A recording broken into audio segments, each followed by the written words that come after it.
자, 오늘 말씀을 보겠습니다. 갈라디아서 5장 16절 말씀입니다. 갈라디아서 5장 16절 한 절 말씀 다 같이 읽겠습니다. 내가 이르노니 너희는 성령을 따라 행하라. 그리하면 육체의 욕심을 이루지 아니하리라. 아멘. 요즘 저에게 있어서의 아주 심각한 고민거리 중에 하나는 너무 이제 요청되는 일정이 많은 것 때문에 이걸 어떻게 감당하나 하는 것이 개인적인 큰 고민입니다. 정말 몸이 몇 개라도 부족하다고 느낄 그런 심정이고, 이제 또 건강의 완전한 회복을 그런 기간에 있으니까 더 그런 느낌도 듭니다.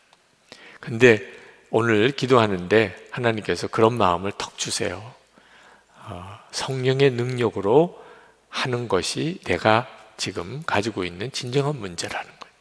일정이 많은 것, 또 내 몸이 아직도 약한 것, 그게 진짜 문제가 아니고 모든 것을 성령의 능력으로 하는 것에 진짜 문제의 요점이 있다는 겁니다. 여러분들도 여러분들에게 여러 가지 많은 이런저런 문제들이 있을 때, 가정 문제, 일터에, 직장에, 또는 재정 문제, 또는 여러분의 건강 문제, 가족들의 문제, 우리의 문제들을 하나둘 꼽기가 어려울 정도죠. 그럴 때 사실 우리의 문제의 핵심은 우리 자신의 성령 충만함에 문제가 있다는 겁니다. 그러니까 성령이 충만하면, 그러면 우리 스스로가 도무지 정말 믿어지지 않을 정도로 하나님의 놀라운 은혜의 삶을 살아냅니다.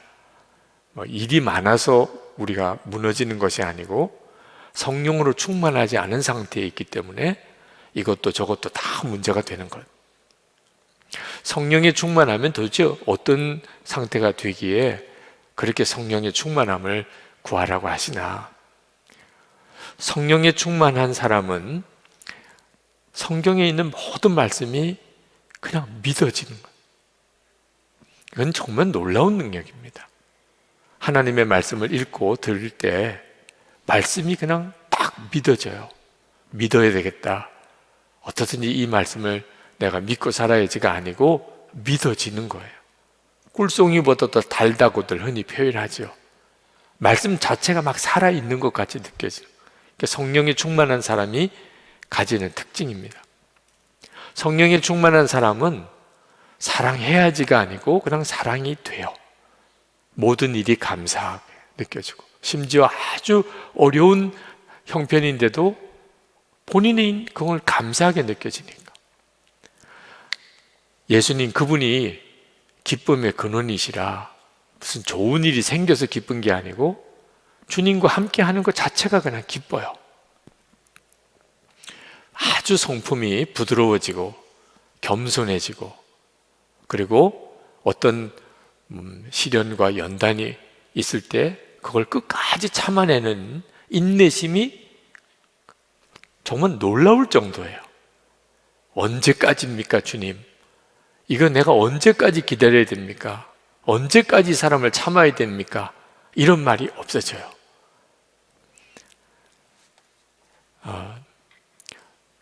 누가 뭘 잘못한 사람을 보면 그게 꼭 내가 잘못한 것 같은 마음처럼 그렇게 느껴져서, 그 사람은 자기 잘못에 대해서 오히려 모르고 회개를 안 하는데 내가 오히려 그 사람을 위해서 회개가 돼요. 이것도 참 놀랍죠. 그죠?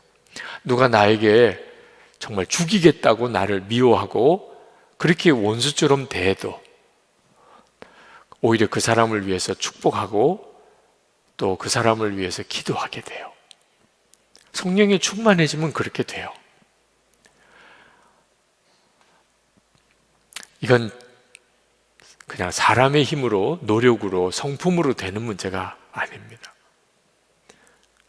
그러니 우리가 성령에 충만하면 그러면 문제가 될 게 거의 없는 거죠. 어떤 사람이 정말 교인인가? 선한목자교회 교인은 도대체 누가 선한목자교회 교인이죠? 교회의 문제를 보고 선한목자교회도 문제가 항상 많습니다. 그런 교회 문제를 딱 보았을 때 그 문제가 아주 비판적으로 보이고, 그리고 그 문제에 대해서 비난하고 비방하고 그렇게 되질 않고, 그 문제가 꼭 내 문제처럼 느껴지는 거예요. 잘못하면 내가 잘못한 것 같고, 문제가 있으면 내가 문제가 있는 것. 솔로몬이 한 번은 재판 중에 이런 일화가 있습니다. 쌍둥이가 태어났는데, 이 쌍둥이는 한 몸입니까? 아니면 두 몸입니까? 이제 이런 질문이 되어졌을 때 솔로몬이 한 대답이 뭐냐면, 한 아이에게 그 아이의 머리를 침으로 한번 찔러보라. 그 옆에 있는 쌍둥이 아이가 아야 하고 소리 지르면 한 몸이고, 이 아이에게 찔렀는데 이 아이가 아무렇지도 않으면 두 몸이다. 참 지혜로운 대답이죠. 내가 선한목자교회의 한 교인인가? 교회의 아픔이 내 아픔으로 느껴지면 그러면 교인인 거죠. 아유, 이건 왜 이래, 저건 왜 저래, 그건 남인 거죠. 그죠? 성령에 충만한 사람은 비방하고 비판하고 비난하고 그렇게 하지 않습니다. 심지어 진짜 잘못한 사람, 그 사람까지도 나처럼 느껴지니까, 내가 문제구나 이렇게 느껴지니까. 어떤 그리스도인이 한 기독교 잡지의 편집장에게 그런 메일을 보냈다고 그래요. 자기가 지금까지 신앙생활을 한 30년을 했는데 가만히 자기가 매주일 교회 가서 설교 들은 거 횟수를 따져보니까 한 3,000번 들은 것 같대요. 근데 한 편의 설교도 기억이 안 난다는 거예요. 3,000번이나 설교를 들었는데. 그래서 목사님들에게 좀 이야기를 해달라고, 기독교 잡지의 편집장이니까, 이제는 설교 준비하지 마시라. 아무리 해도 기억에도 안 남는데, 자기가 듣기에는 목사님들이 제일 스트레스 받는 일이 설교 준비라는데 쓸데없는 일 같다. 차라리 목사님들이 다른 일을 하는 게 훨씬 더 그래도 뭔가 좀 열매가 있을 거다, 뭐 이런 메일을 보냈다고 그래요. 목사로서 가슴이 좀 뜨끔하더라고요. 저도 지금까지 설교를 많이 하고 설교 준비에 참 저 나름대로 고민을 많이 하는데, 교인들이 하나도 기억이 안 난다면 설교를 할 필요가 없잖아요. 그죠? 네. 그래서 목사인 저도 정말 성령 충만한 그런 상태에서 설교해야 되겠구나. 3,000번이나 설교를 들었는데도 기억에도 하나도 안 남는 설교를 해봐야 나도 고생이고 교인도 고생이고. 그런데 또 뒤집어도 생각해 봐야 돼요. 교인 입장에서 3,000번이나 설교를 들었는데 한 편도 생각이 안 나요. 이것도 또 문제예요. 그죠? 성령에 충만한 사람은 그냥 성경만 읽어도 은혜가 돼요. 뭐 설교가 아니고 성경만 읽어도 은혜가 된다니까. 다 졸아도 성령 충만한 사람은 거기에서 은혜를 받아요. 은혜 받는다는 건 참 신비한 일인 것 같아요. 어떤 사람은 옆자리에 앉았는데 맨 졸고, 또는 말씀이 뭐 은혜가 안 된다고 불평하고 원망하고, 근데 그 옆에 있는 사람은 너무 은혜 받고 깨닫고 회개하고 변화되고. 성령의 충만함이 다르게 만드는 거예요. 진짜 우리에게 필요한 것이 성령의 충만함이에요. 여러분이 가지고 있는 거의 모든 문제가 다 우리가 성령에 충만하게 될 때 다 해결돼요. 자, 그러면 어떻게 하면 그렇게 성령의 충만함을 받게 될까요? 뭐 참 열광적인 부흥회에 참여하면 성령 충만함을 받게 될까요? 아니면 기도원에 가서 아주 장기 금식을 하면 성령의 충만함을 받게 될까요? 전에는 그렇게 생각하는 경향이 있었습니다.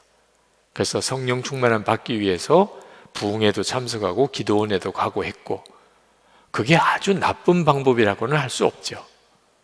네, 지금까지 목회하고 그리고 은혜를 사모하는 마음으로 살아온 지금의 결론에 보면 부흥에 열심히 참석하고 기도원 가서 금식하는 것보다 성령 충만한 훨씬 정확하고 빠른 방법, 확신한 방법이 뭐냐면 이미 성령께서 내 마음에 오셨음을 정말 믿고 매 순간 성령을 따라 행하는 것이 성령 충만하게 되는 가장 확실한 방법, 가장 빠른 방법이더라는 거예요. 로마서 8장 14절에 무릇 하나님의 영으로 인도함을 받는 그들은 곧 하나님의 아들이라. 그러니까 하나님의 아들이냐 아니냐, 여기서 하나님의 아들이라고 말하는 것은 성령이 충만한 성도를 다른 식으로 표현한 겁니다. 그러니까 도대체 누가 하나님의 아들이냐, 하나님의 영으로 사는 사람이냐, 하나님의 영으로 인도함을 받는 사람이라. 그러니까 여러분 마음에 오늘 내가 성령의 충만함을 받았으면 좋겠다. 그러지 않으면 우리 가정 문제도 해결 안 되겠고 내 삶의 모든 문제, 무엇보다도 지금 내 답답하고 컬컬하고 메마른 내 심령이 회복이 안 되겠다. 정확히 진단을 한 거죠. 근데 어떻게 하면 성령의 충만함을 받겠나? 안수를 받아야 되나? 금식을 해야 되나? 무슨 특별한 집회에 가야 되나? 아니고 지금 여러분 안에 와 계시는 성령님의 인도를 받는, 그게 가장 확실한 방법이고 가장 정확하고 가장 빠른 길이에요. 갈라디아서 5장 16절 오늘 말씀에 내가 이르노니 너희는 성령을 따라 행하라. 그리하면 육체의 욕심을 이루지 아니하리라. 우리 안에 오신 성령님은 우리를 이끄시기 위해서 오셨어요. 지금 여러분 안에 오신 성령님, 지금 여러분을 오늘 여기까지 오게 하신 분, 여러분이 오늘 이 성령 집회에 오신 것, 또 영상으로 이 집회에 참여하고 계신 것이 전부 여러분 안에 계신 성령의 이끄심입니다. 성령 집회 가야지, 오늘 성령 집회가 있는 날이지, 유튜브로라도 성령 집회 참여해야지, 여러분의 생각이 아닌 거예요. 여러분 안에 계신 성령께서 그렇게 여러분을 이끄신 거예요. 그런데 성령 집회만 아니에요. 여러분의 모든 삶에 여러분 안에 계신 성령께서 여러분을 그렇게 이끌시기 위하여 오신 거예요. 그 성령님의 인도함을 따라 사는 일이 성령 충만의 가장 정확한 길이에요. 이번에 제가 하나님의 인도하심을 구하라 하는 그런 책을 출간을 했는데, 그것 때문에 오늘 출판사에서도 또 몇 그런 기독교 채널에서 또 국민일보에서 이제 인터뷰를 와서 인터뷰도 했습니다. 근데 하나님의 인도하심을 구하라 하는 것은요, 지금 이 시대에 우리가 사는 시대 정신이라는 게 있죠. 우리 시대 정신과 너무나 안 맞는 거예요. 지금 시대 정신은요, 다 내 뜻대로 사는 거예요. 예전에는 결혼도요, 배우자를 택한, 결혼도 부모님이 정해줬어요. 너 누구랑 결혼해라. 그러면 그냥 순종해야 되는 줄로 알았어요. 생전 만나보지도 못한 사람, 부모님이 정혼했다고 그냥 결혼도 하던 시대가 얼마 전이에요. 요즘 젊은이들한테 말하면 아마 어이없어요. 세상에 어떻게 그런 일이 가능하냐. 요즘에는 다 자기가 봐야 돼요. 자기가 마음에 들어야 돼요. 요즘에는 저희 딸들에게도, 저는 어디 가서 딸들에게 뭘 사줄 엄두를 못 내요. 그냥 돈으로 주면 주지. 다 자기가 가서 색깔도 모양도 자기가 사야 돼요. 요즘에는 어린 아이들 기르는 우리 부목사님들도 그렇다고 그러시더라고요. 장난감을 하나 사도 엄마 아빠가 사준 거는 무조건 싫어. 뭘 하나 마트에 가서 먹을 거 하나 사도 우리 사택에 있는 아이들 데리고 이제 우리 사택 옆에 있는 마트에 가서 너희들 먹고 싶은 거 하나씩 사라. 목사님이 오늘은 하나씩 다 사줄게. 그러면 하여튼 희한한 걸 골라가지고 와요. 어떻게 저런 게 뭐 맛있을까? 나 같으면 요거 먹으라고 하겠다. 그럼 절대 싫어해요. 하여튼 어디 가서 구석에 가서 진짜 희한한 거, 저런 것도 있었나 싶은 것들을 그거 먹고 싶다고 가지고 오더라.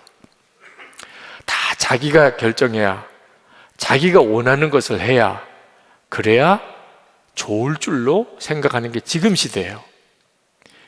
그래서 예수를 믿는 우리도 하나님이 정해주는 거는 싫어요. 다 내가 원하는 대로 해주세요. 도와주세요. 하여튼 내 기도대로 응답해 주세요. 그런 시대예요, 지금 시대가. 그래서 물이 포도주가 되는 역사, 풍랑 위를 걷는 이런 기적, 오병이어의 역사, 이런 기적을 경험을 못하고 사는 거예요. 하나님을 믿고 그리고 믿음으로 기도한다고 하면서도 우리의 삶 속에 말씀대로 일어나는 놀라운 역사들이 안 나타나는 이유는 다 내 생각대로, 내 계획대로, 내 방법대로 그렇게 되었으면 하니까. 그래서 그 책에서 코로나19를 지나면서 하나님께서 걱정하고 두려워만 하지 말고 나의 인도를 받으라. 그래서 그 시리즈 설교를 했고 그걸 다시 다듬어서 설교집으로 낸 거거든요. 그래서 그 책은 사실 잘 안 팔리는 책이에요. 하나님이 인도하심을 구하라는 건 별로 마음에 안 드는 제목이에요. 당신의 소원을 이루어 줍니다. 뭐 이러면은 확 사고 싶죠. 그래서 오늘도 그런 질문을 하시더라고요. 목사님, 이런 제목으로는 잘 안 팔릴 것 같은데요. 네. 그래서 그냥 제목 보고는 잘 안 팔리겠지만 그냥 내용을 읽어보고 은혜가 되면 그냥 길게 보면 사보는 사람이 많지 않겠습니까? 그냥 책을 많이 팔려고 책을 낸 게 아니고 진짜 갈급한 사람, 문제를 해결받고 싶은 사람, 그런 분들에게 하나님이 주신 메시지를 전해드리고 싶어서 책을 냈습니다. 그렇게 말씀을 드렸어요. 여러분, 우리가 정말 매일 일기를 쓰면서 주님을 이렇게 계속 바라보려고 하잖아요. 그게 바로 성령 충만함을 위한 준비예요. 저는 그보다도 더 분명하고 또 중요한 성령 충만의 준비는 없다고 생각해요. 항상 주님 바라보고 그리고 주님의 인도하심을 구하는 태도, 그걸 매일 일기로 써보면서 하루라도 그걸 놓치지 않으려고 하는 거예요. 그러나 실제로 일기 쓰는 게 힘들다, 부담된다, 시간 없다, 피곤하다 이래서 실제로 일기 쓰는 사람은 굉장히 적습니다. 선한 목적교회 교인들 중에도 실제로 일기 쓰는 사람보다 일기 쓰지 않는 사람이 훨씬 많아요. 매일 쓰시는 분은 여전히 굉장히 소수예요. 이유는요, 지금이 하나님의 임재하심에 대해서 눈이 이렇게 확 열린 시절이 아니기 때문에, 그러니까 지금 요 정도가 되는 거죠. 그렇지만 저는 정말 분명하게 믿어요. 하나님께서 이제 주님의 임재하심, 우리와 함께 계심을 놀랍게 열어주시는 때가 오는데, 그게 바로 성령의 충만함 때, 하나님의 부흥이 임하는 때, 영적 대각성이 일어나는 때입니다. 그 때를 위하여 갈망을 가지고 은혜를 사모하면서 주님을 계속 주목하고 바라보려는 이들이 있어줘야 하나님의 부흥이 임하는 거예요. 오순절 성령 강림 때, 그때 열흘 동안이나 주님의 말씀을 듣고 내게서 들은 바 하나님께서 허락하실 그 성령이 임하기까지 너희들 모여 기도해라. 그렇게 주님이 말씀하고 가셨어요. 근데 몇 명이 그 말씀을 붙잡고 기도했죠? 120명. 주님이 승천하는 걸 본 사람은 몇 명이죠? 500여 명이 넘었어요. 그런데 마가다락방에서 열흘 동안 전심으로 기도한 사람은 120명. 왜 그랬을까요? 아직 성령이 임하지 않은 시대니까. 그래도 120명이면 정말 대단한 인원이죠. 그들이 갈망을 가지고 계속 기도하던 시간이 있었기 때문에 오순절 성령 강림 사건이 임했던 거예요. 어느 시절이나 하나님의 부흥이 임하고 영적 대각성이 일어날 때 역사를 가만히 읽어보면 이미 그 전에 주여 우리에게 부흥을 주세요. 주여 우리에게 영적인 대각성이 일어나게 해주세요. 우리가 주님을 진짜 믿음으로 바라볼 수 있는 눈이 뜨이게 해주세요. 그렇게 소원을 가지고 기도하던 이들이 있었고 그들은 소수였어요.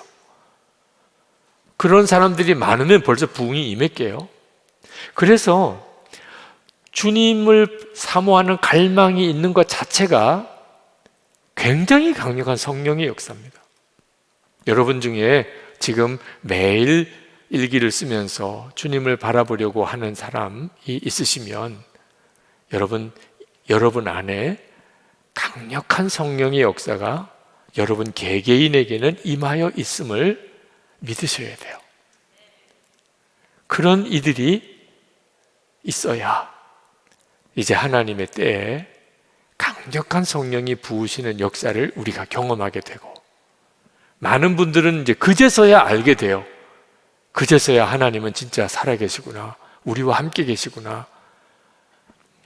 그러나 하나님 앞에 섰을 때 이 하나님께서 역사하실 이 대부흥, 성령에 충만한 그런 사건이 한국 교회에 임하기 전에 주를 갈망하고 매일 주님과 동행하는 삶을 일기를 쓰면서 그 삶을 계속 살아왔던 이들이 받을 상급은 엄청나게 크다고 저는 믿습니다.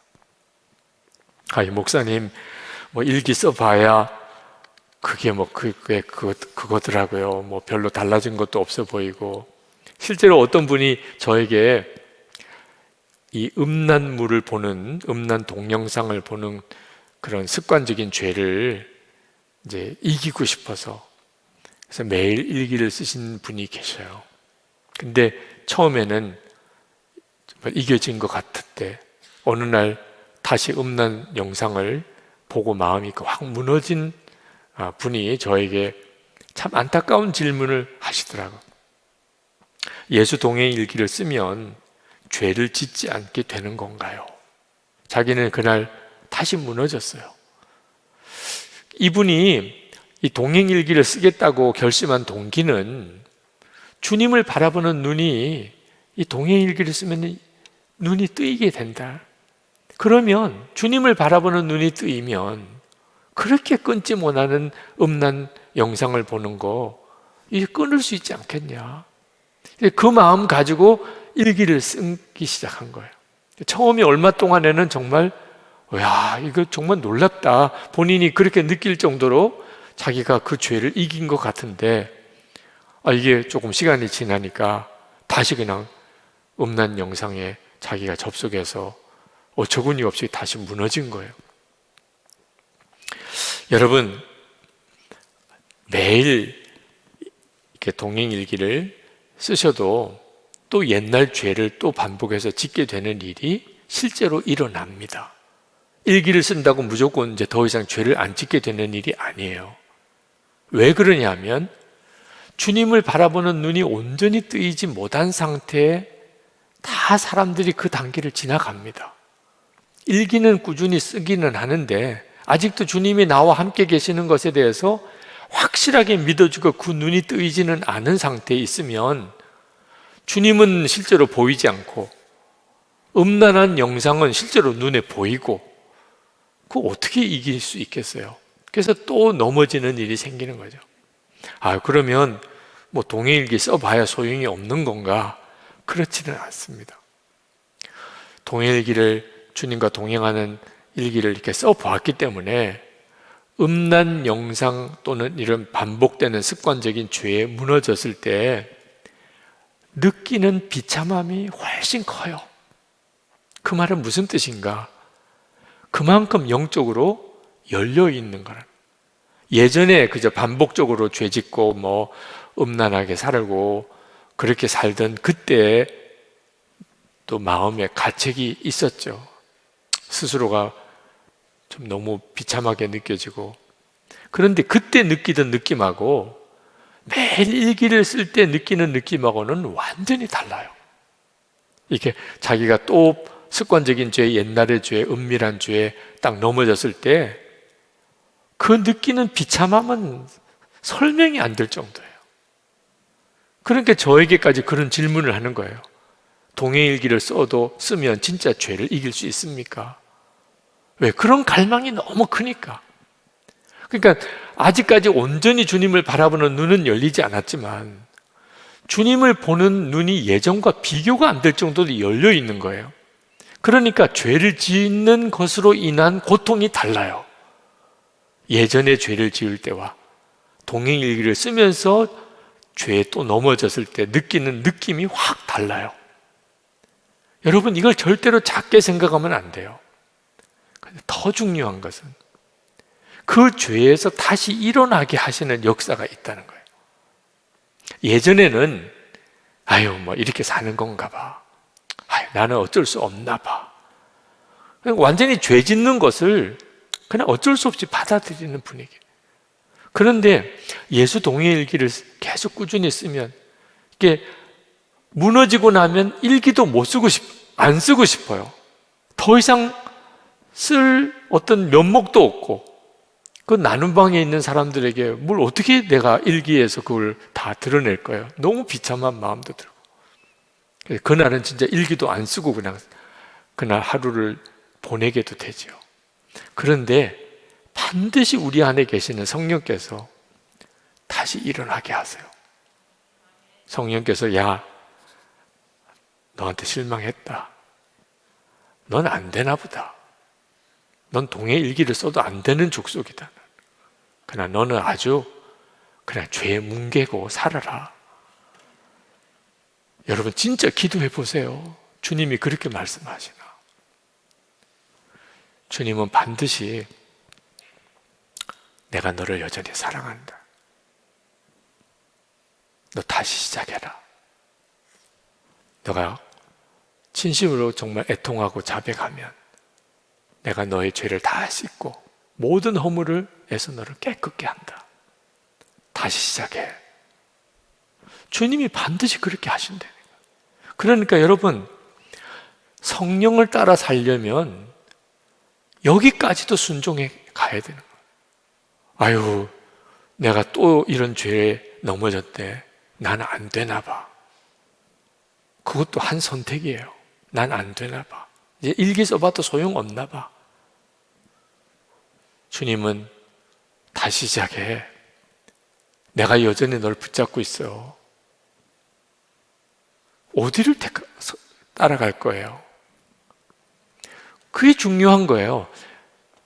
여전히 내가 할 일은 성령을 따라가는 거예요. 그러면 반드시 승리의 날을 주세요. 1727년에 헤르누트의 모라비안 공동체에 골든 썸머라는 대단히 강력한 성령의 역사가 임했습니다. 그 해가 이게 전 세계 부흥의 역사에 차지하는 의미가 대단히 커요. 그날을 계기로 해서 전 세계에 연쇄적으로 하나님의 부흥들이 막 일어납니다. 근데 이 모라비안 교도들이 독특하신 분들이에요. 이분들의 신앙의 특징이 뭐냐면 예수님은 지금도 우리와 함께 계시다. 이걸 너무나 분명하게 믿은 사람들입니다. 그때 당시에 1700년 당시에 경건주의 신앙을 가지고 있는 이들이 유럽에 많았어요. 근데 그분들의 믿음은 주님은 재림에 오실 때 만난다. 죽고 난 다음에 천국 가서 만난다. 그래서 우리가 주님 부끄럽지 않도록 만날 때 우리가 경건하게 살아야지. 이런 믿음이었어요. 그런데 이 모라비안 교도들은 주님은 지금도 우리와 같이 계신다. 죽고 난 다음에 만나거나 재림에 오셔서 만나는 게 아니고 예수님은 지금도 우리와 같이 계신다. 그래서 주님과 동행하는 것에 대한 그들의 믿음이 독특했어요. 진젠돌프 백작이 교회의 기초는 신조가 아니라 경건에 있다. 나에게는 단 한 가지 열망밖에 없다. 그것은 예수님, 오직 그분뿐이다. 진젠돌프 백작은 예수님은 지금도 함께 하시는 주님이시고 그 주님이 그분의 모든 영적인 목표였어요.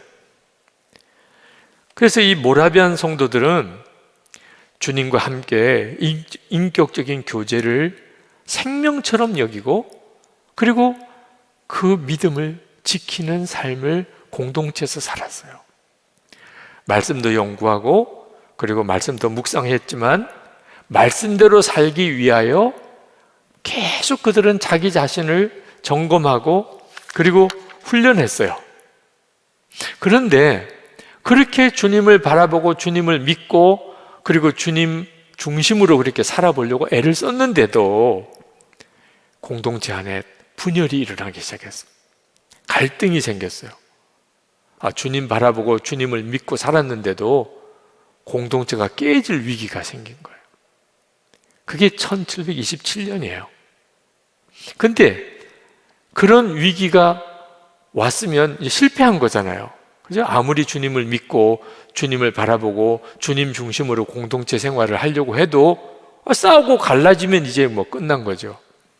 근데 그때 이 진젠돌프 백작이 왜 우리가 분열하고 싸웠는지에 대해서 하나님의 말씀에 비추어서 우리가 다른 사람의 잘못만 지적하지 이 분노하고 화내고 다투는 우리의 죄에 대해서 말씀을 읽어가면서 줄 때 통렬한 회개가 일어났어요.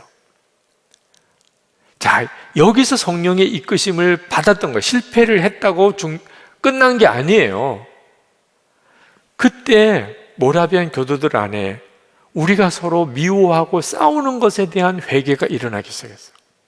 그리고 8월 10일에 예배를 드리다가 로도 목사님 예배를 인도하시던 그 로도 목사님이 하나님의 임재하심을 강하게 체험하고 그리고 예배를 인도하다가 이분이 쓰러져요. 그러면서 거기서 하나님 앞에 회개의 기도를 쓰러진 상태에서 하나님 앞에 용서해 주세요. 제가 잘못했어요. 내가 누구를 판단했어요. 누구를 미워했어요. 막 이런 회개가 쓰러져. 그러니까 예배를 드리던 다른 분들이 얼마나 놀랬겠어요. 그런데 다들 그때 그 로도 목사님이 하나님의 임재를 경험하면서 회개하는 것을 보고 다들 가슴이 그냥 터지기 시작합니다. 주님 그랬습니다. 내가 판단의 죄를 지었습니다. 내가 분열의 죄를 지었습니다. 내가 정죄했습니다. 내가 미워했습니다. 뭐 울고불고 난리가 아니었어요. 그러면서 예배가 완전히 영적으로 다른 분위기였어요. 자정까지 찬송하고 기도하고 또 찬송하고 기도하고 그리고 그 다음날 아침에 성찬 예배가 있었는데 진젠돌프 백작이 8월 13일 그날을 돌아보면서 쓴 기록에 보면 마치 오순절처럼 성령님이 회중 위로 가득 부어진 날이다. 이 골든 썸머예요. 그 성찬을 하는데 그 성찬을 하는 그 모라비안 교도들 위에 오순절 마가 다락방에 성령이 임했던 똑같은 역사가 강력하게 임했다는 거예요. 그날 이후로 그들은 전 세계로 나가기 시작합니다. 전 세계로. 그리고 유명한 100년 동안의 중보기도, 매일 1시간씩 교인들이 돌아가면서 24시간 기도하는 기도를 100년 동안. 기도 제목이 뭐냐? 전 세계 모든 족속에게 복음이 전해지게 해 주옵소서. 그리고 진짜 그때부터 전 세계에 강력한 부흥이 일어나기 시작해요. 그 1차 미국과 영국의 영적 대각성 운동이 그렇게 해서 시작이 됐는데 그 영적 대각성 운동의 핵심이 요한 웨슬레예요. 요한 웨슬레가 회심하게 된 게 이 골든 썸머 이후에 딱 10년 뒤에 일어납니다. 모라비안 교도들을 만나고 이분들이 믿는 예수님은 누군가? 자기가 믿는 주님과 너무 다른 분들이. 그게 이제 도전이 됐거든요. 이 웨슬리 목사님이 회심할 당시의 일기를 읽어보면 회심 직전에까지 웨슬리 목사님은 너무너무 비참한 상태에 빠졌어요. 깊은 좌절에 빠졌어요. 이유는 살아계신 하나님을 자기가 만나지도 못하고 그리고 그 하나님을 믿지도 못한다고 생각하고 있는 거예요.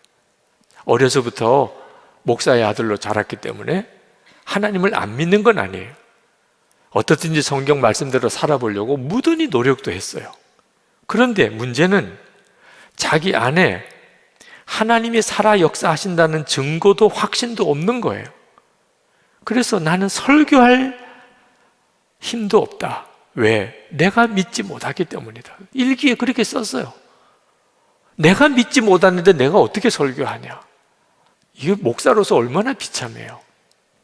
이런 실패에 대한 깊은 좌절에 빠져 있는 중에 1738년 5월 24일 웨슬리 목사님에게 강력한 성령의 각성이 일어나요. 그 각성은 오직 예수를 믿음으로만 구원받는구나. 그리고 우리 안에 거룩하게 하시는 성령이 임하셨구나. 이 두 가지가 믿어지는 거예요. 그전에도 몰랐던 건 아니에요. 근데 그날 믿어지는데 어떻게 믿어지는데. 그래서 그분이 그 집회 때 벌떡 일어나서 외친 게 뭐냐면 나는 이제 믿는다. 믿어지는 게 이게 이렇게 엄청난 거예요. 믿어지는 거예요. 예수님만 믿으면 구원받는다. 우리 안에 우리를 거룩하게 하시는 성령이 임하셨다. 그때부터 웨슬리의 부흥이 막 일어나기 시작합니다. 그러니까 어떤 부흥이 일어나기 직전에 주님을 사모하는 간절한 마음이 너무너무 간절해서 자기 자신이 실패했다고 느낄 정도로 나는 안 되나 봐. 주님과 동행하고 싶은데 나는 안 되나 봐. 나는 깨끗하게 살고 싶은데 나는 안 되나 봐. 나는 진짜 믿고 살고 싶은데 나는 왜 안 되지? 이런 단계가 반드시 있다니까요. 그러니까 막 마음이 더 갈망하게 되는 거예요. 주여 부흥을 주세요. 주여 성령 충만함을 주세요. 주여 이대로 버려두시겠습니까? 여러분, 저는 예수 동행 일기를 쓰시도록 이렇게 하는 이유는 진짜 갈망하는 성령의 대부흥이, 영적 대각성이 일어난 준비이기 때문에 그래요. 동행 일기 쓰시는 분들은 지금 현재 아마 거의 동일할 거예요. 왜 이렇게밖에 나는 못 사는 걸까? 왜 이렇게 나는 뭔가 이렇게 잘 안 되나? 일기를 꾸준히 써가면 갈수록 영적인 답답함은 점점 더 커지는 거예요. 우리가 할 일은 내가 일어섰든 넘어졌든 내 안에 이끄시는 성령님을 따라가는 거예요. 그게 우리가 살 길이고 반드시 주님은 우리를 강력한 성령의 역사하심 속에 우리를 이끄세요. 특별히 우리가 꼭 기억할 것은 생각에서부터 성령의 이끌림을 받는 거예요. 많은 성도들이 실제로 죄에 무너지는 안타까움을 겪는데 그건 두 번 지기 때문에 그래요. 하나는 생각에서 지고 두 번째는 실제로 행동에서 지는 거예요. 무슨 죄를 짓든지요, 먼저는 생각에서부터 마귀의 역사가 있습니다. 근데 그때 내가 내 마음을 못 지키고 생각에서 마귀에게 끌려가니까 그 다음에는 행동으로 나타나는 거예요. 그래서 꼭 기억해야 돼요. 우리는 생각에서부터 성령을 따라가는 일에 눈이 뜨여야 돼요. 로마서 8장 5절에 육신을 따르는 자는 육신의 일을, 영을 따르는 자는 영의 일을 생각하나니 육신의 생각은 사망이요 영의 생각은 생명과 평안이니라. 여러분, 우리 안에 오신 성령님은 우리를 이끄시는데 가장 먼저 생각을 이끄세요. 생각을. 그러니까 성령의 생각을 따라 생각하는 훈련을 해야 됩니다. 저는 하나님의 뜻대로 사는 것은 너무 힘들어, 이런 생각을 했던 때가 있어요. 솔직히 참 하나님은 하고 싶은 거는 꼭 하지 못하게 하시고 하기 싫은 것만 또 골라서 하라고 하시는 하나님이시네요. 가만히 보니까. 그러니 하나님의 뜻대로 사는 건 얼마나 힘들어요. 이런 생각이 있었다니까요. 근데 어느 날 제가 확 그 생각이 바뀌어진 계기가 있었는데, 내가 도대체 뭘 제대로 알아서 이것은 내게 유익하고 이것은 내게 손해다, 그걸 내가 어떻게 판단하냐. 그리고 살아온 지난 날을 돌아보니까 내가 참 내게 좋았다고 생각하는 거는 오히려 내게 정말 해로웠고, 이거는 진짜 나에게는 고통스러운 일이다 싶은 것은 지나고 보니까는 너무너무 은혜가 되는 일이 많더라고. 겟세마네 동산에서 예수님께서 나의 원대로 마시고 아버지의 뜻대로 하소서, 이렇게 기도했던 이 기도야말로 내게 필요한 기도가 아닌가. 그때부터 내가 원하는 대로 되게 해주세요 라는 기도를 포기했어요. 생각을 바꾸게 된 거예요. 주님이 이끄시는 게 최선이다. 주님이 원하시는 것이 그게 나에게 유익하다. 여러분 안에 성령을 따라 살기 위해서 가장 먼저 해야 되는 일이 생각에서부터 성령님을 따라가는 거예요. 그래서 악한 자가 여러분에게 생각을 심어줍니다. 마귀가 하는 가장 전형적인 일이 생각을 심어주는 거예요. 가룟 유다가 괜히 예수님 팔은 게 아니에요. 예수를 팔 생각을 넣어줍니다. 여기에서 넘어지면 끝나는 거예요. 그러니까 여러분이 성령을 따라 살기 위해서는 가장 중요한 것은 생각에서 성령을 따라가야 돼요. 근데 한번 마귀가 주는 생각에 딱 사로잡히면 이거 거의 못 이깁니다. 한번 마귀가 주는 생각에 시달리기 시작하면 진짜 정말 무서운 싸움을 싸워요. 아마 다 해봤을 거예요.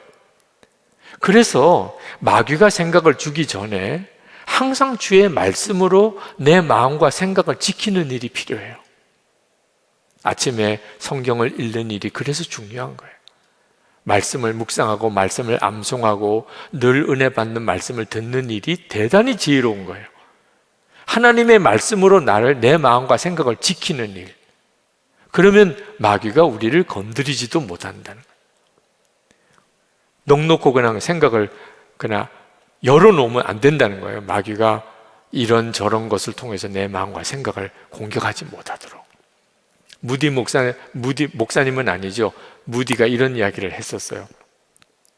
인간은 깨진 그릇과 같으므로 계속 충만하게 되는 방법은 물이 쏟아지는 수돗물 아래 그 깨진 그릇을 갖다 놓는 것밖에는 방법이 없다. 우리는 깨진 그릇과 같아서 우리가 계속 물이 가득 그릇에 채워지려면 방법은 물이 계속 쏟아지는 수돗물 아래 깨진 그릇이라도 거기다 갖다 놓으면 밑으로는 새 나가도 왜 쏟아지는 물이 계속 있으니까 그릇에 물이 차는 거죠. 우리가 성령에 충만할 수 있는 유일한 방법이에요. 한번 큰 은혜를, 오늘 밤에 여러분이 강력한 성령의 체험을 했다 하더라도 그게 내일 충만함을 보장해 주지 못해요. 오늘은 충만했는데 내일은 또 여전히 우리는 깨진 그릇이에요. 그래서 옛날에 기적을 체험한 사람도 있잖아요. 근데 오늘은 심령이 냉랭해요. 그래서 24시간 주님 바라보자고 매일 주님과 동행하자고 그렇게 권하는 거예요. 우리는 어쩔 수 없이 깨진 그릇과 같지만 항상 주님 바라보고 매일 주님 의지하고 사는 삶, 그래서 매일 일기를 써보는 거예요. 그때 우리 안에 이렇게 충만함이 유지가 되는 거죠. 우리의 생각이 정말 그렇습니다. 기도도 말입니다. 성령의 이끄심을 받는 게 필요해요. 하나님, 무엇을 먹을까 입을까 염려하고 하나님께 기도하지 않고 주님이 나에게 원하는 기도가 뭘까? 주님, 어떻게 하면 주님이 기쁘시겠습니까? 제가 지금 어떻게 하면 주님이 정말 좋아하시겠습니까? 그걸 저에게 가르쳐 주세요. 그럼 제가 그렇게 할게요. 여러분의 부부 문제나 자녀 문제나 가정 문제나 일터에서나 교회에서나 어떤 문제가 생겼을 때 주님, 저 어떻게 하면 좋을까요? 주님이 어떻게 하면, 제가 어떻게 하면 기뻐하시겠습니까? 그대로 할게요. 내 억울한 거 풀어달라, 내 체면을 살려달라, 내 경제적인 문제를 해결해달라, 내 병든 것을 고쳐달라, 그런 기도 하지 말라고는 안 하겠지만 성령이 이끄시는 기도가 있어요. 그 기도 하나도 그 성령의 이끄심을 받아보세요. 그러면 반드시 성령의 충만한 역사로 우리를 나아가게 해줍니다.